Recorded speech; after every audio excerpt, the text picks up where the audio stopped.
कि काम ठीक प्रकार से हो रही है, काफ़ी तरह के बातें उनके सामने आ रहे हैं और इसमें टेक्निकल इश्यूज़ काफ़ी है। हम अंधेरी वेस्ट में जो हेल्पलाइन सेंटर है वहाँ पर मौजूद है और यहाँ की जो टेक्निकल टीम है हम सीधे उनसे वार्तालाप करेंगे कि क्या क्या समस्या पेरेंट्स से जूझ रहे हैं। सर स्वागत है आपका। क्या क्या टेक्निकल इश्यूज़ आप लोग हो रहे हैं और वो पेरेंट्स को दिक्कत दे रही है? सबसे पहले टेक्निकल इश्यूज़ तो ये है कि ये एडमिशन है वीकर सेक्शन और जिनकी इनकम ज़्यादा नहीं है लोअर इनकम के लिए। तो ये जो वेबसाइट जो बना है ये उस चीज़ को माइंड में लेके बनाए कि it is very difficult for the layman people to understand it. ये एक लेमैन लैंग्वेज लेमैन में अगर होता तो एक गरीब से गरीब आदमी इसको आसानी से बढ़ सकता था, 5वीं क्लास का ही बच्चा इसको आसानी से बढ़ सकता था, मगर इसको इतना डिफ़िकल्ट कर दिया है कि वो बगैर गरीब आदमी बगैर किसी सपोर्ट के साइट को भर ही नहीं सकता। अगर वो कहीं बाहर भरने के लिए जाता है तो उससे 500 या 400 रुपये लिया जाता है ये साइट भरने को, मगर हम यहाँ पे फ्री ऑफ कॉस्ट यहाँ पे ये काम कर रहे हैं, यहाँ पे ये साइट भर के दे रहे हैं। तो टेक्निकल इशू ये है कि पहली बात तो स्कूल्स बहुत सी जो DYD स्कूल है वो इस लिस्ट में आ ही नहीं रही है, यानी जब भी हम सर्च मारते हो DYD स्कूल का कोई नामो निशान नहीं आता है और आती भी तो इक्का दुक्का आ जाती है। और दूसरी बात ये है कि अपन तो यही बोले कि इसमें माइनॉरिटी स्कूल को भी लिया जाए, क्योंकि माइनॉरिटी स्कूल नहीं होने की वजह से बहुत सारी जो ईस्ट में जैसे हमारी अभी अंधेरी ईस्ट जो हो गया एरिया वहाँ पे सिर्फ एक ही स्कूल आती है, वो है ND भूता। उसके अलावा आसपास कई स्कूल है, मगर क्योंकि उन्होंने माइनॉरिटी सर्टिफिकेट ले रखा है वो स्कूलों में एडमिशन नहीं पकड़ता है। तो यही सरकार से रिक्वेस्ट है कि ये सब चीज़ पे ज़रा ध्यान दें, क्योंकि ये गरीब लोगों के लिए इसको इतना आसान बना दिया जाए कि अनपढ़ से अनपढ़ आदमी इसको आसानी से भर सके।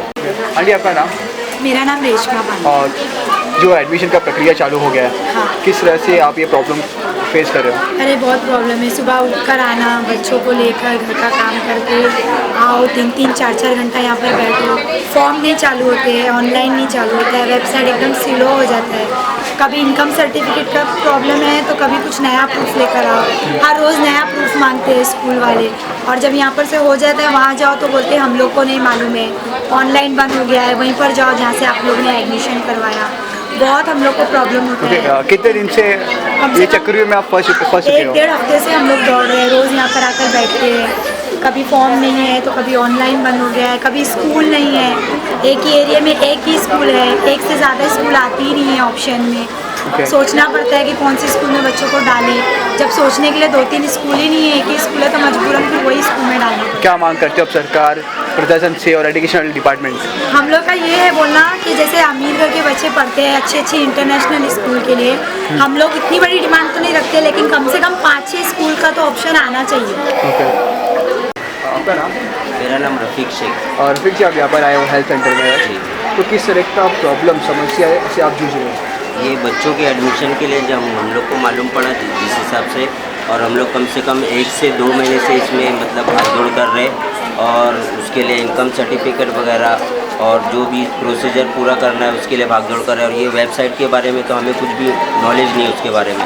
ये हेल्पलाइन से हमें मदद मिल रही है, जो नारायण भाई है और नासिर भाई हमारे यहाँ पे हेल्प कर रहे हैं, जो कि फ्री सर्विस कर रहे हैं, लोगों की मदद कर रहे हैं। और लेकिन हम लोगों को इसमें बहुत सारी दिक्कतों का सामना करना पड़ा है, जैसे कि हम इनकम सर्टिफिकेट के लिए जा रहे हैं तो उसमें ये प्रोसीजर में ये चीज़ें नहीं है, ये चीज़ें नहीं करके बाहर कर देते वो लोग। और जब हम लोग फॉर्म सबमिट करते हैं, ऐसा नहीं कि हम पहली बार इनकम सर्टिफिकेट बना रहे, हम हर साल बनाते हैं और हमें उसको मालूम है कि क्या क्या सबमिट करना होता है। लेकिन वहाँ पे जाने के बाद वो लोग बोलते कि नहीं ये चीज़ में कमी है, ये चीज़ में कमी है।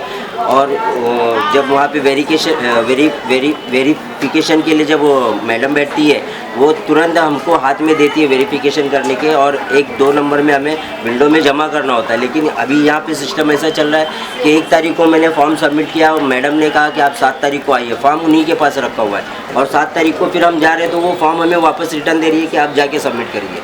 यानी हमारा 1 हफ्ता वहाँ पे वो टेबल पे वैसे ही फॉर्म रखा हुआ है, वहाँ पे कुछ नहीं हो रहा, प्रोसीजर कुछ नहीं चल रहा, आगे बढ़ रहा नहीं। उसके बाद में बहुत स्ट्रगल करने के बाद में इनकम सर्टिफिकेट मिला, तो अभी हम लोग यहाँ हेल्प सेंटर में आए। क्या मांग करते हो आप सरकार और प्रशासन से? सरकार से ये मांग करते कि जो भी प्रोसीजर अगर आप लोग कर रहे हैं, जो भी नया स्कीम निकाल रहे हैं, इसको इतना आसान करिए कि हर लोग उसका फ़ायदा उठा सके, और इसमें जात पात ये सब नहीं देखिए, जो भी गरीब तबका है, गरीब तबके की मदद हो इसमें, और उनका भरपूर फ़ायदा उठा सके वो लोग। Thank you. सोच कि वो अपने बच्चों को पढ़ाना चाहती है। तो इस सिलसिले में क्या होता है कि बड़ी से बड़ी स्कूलों में वो डोनेशन नहीं दे सकती है, इतना फीस है वो अफोर्ड नहीं कर सकती है। तो इसके लिए हमको पता था कि 25% गवर्नमेंट की तरफ से जो ये इशू हुआ है, तो हमारे बड़े बड़े जो कॉमरेड नारायण हैं और हमारे ऐसे कई लोग हैं जिन्होंने ये रास्ता बताया हम पेरेंट्स लोगों को, और हमारी ये बढ़ोतरी आगे हुई।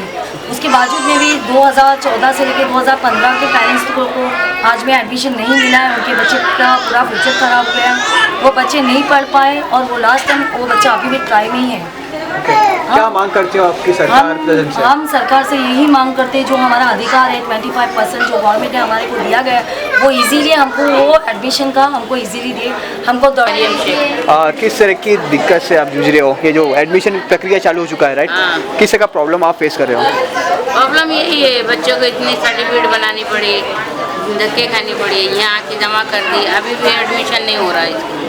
ये उम्र बच्चे की 6 साल से 2 महीना बढ़ गए, उससे परेशानी। वहाँ से भी निकल के इधर आई, इधर से कल 2 दफ़ा आके लाइन लगाई, बहुत तकलीफ से फिर वापस चली गई। रात को आई, रात को भी तो बंद होगा, 2 घंटे बाद के चली गई, और अभी के भी 3 घंटे से आई हूँ मैंने, अभी तक कोई फैसला नहीं मेरा। इस सरकारी चक्रियों में कितने दिन आपके बर्बाद हो गए? 2 महीना।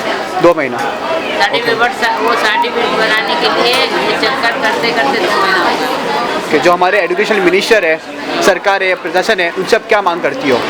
क्या मांग करते हैं? गरीबी है, परेशानी है, बच्चों के स्कूलें नहीं पढ़ रहे, फीस नहीं भरे जा रही हमकी, हम कुछ मदद नहीं मिल रही मेरे को, इससे परेशान हो गया और कुछ नहीं। मांग क्या आपकी? मांग क्या, बस स्कूल का सर्टिफिकेट, मेरे बच्चे का एडमिशन हो जाना चाहिए। Thank you. मैडम, आप टेक्निकल टीम के मेंबर हो, किस तरह का प्रॉब्लम पेरेंट्स को आ रहा है? ठीक है, ये जैसे मैंने फॉर्म अभी यहाँ पर मैंने सब भर दिया है, ठीक है, बराबर 22 स्टेप जैसे जैसे भरते जाते हैं फॉर्म, मैंने सब फिल कर दिया है। अब यहाँ पर अपलोड डॉक्यूमेंट्स जैसे आपको दिखा रहा है, देखिए मैंने सारे डॉक्यूमेंट्स अपलोड कर चुकी हूँ, और यहाँ पर आपको शो इमेज भी दिखाएगा, ठीक है। जैसे ये आधार कार्ड है, ये बच्चे का बर्थ सर्टिफिकेट है, ठीक है, ये बच्चे का फ़ोटो है, ठीक है, ये मैंने अपलोड किया है, देखिए, ठीक है, और ये पेरेंट्स का इनकम सर्टिफिकेट है, ठीक है। आपने देखा सारा है अपलोड बराबर, कोई प्रॉब्लम है नहीं है ना। लेकिन अब मैं यहाँ पर समरी में जाती हूँ, ठीक है, अब मैं इसके लिए प्रिंट करती हूँ।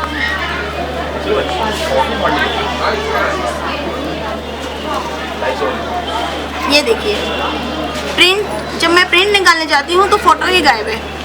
ये बात समझ में नहीं आती, जब मैंने अपलोड किया तो प्रिंट आउट में फोटो क्यों गायब है?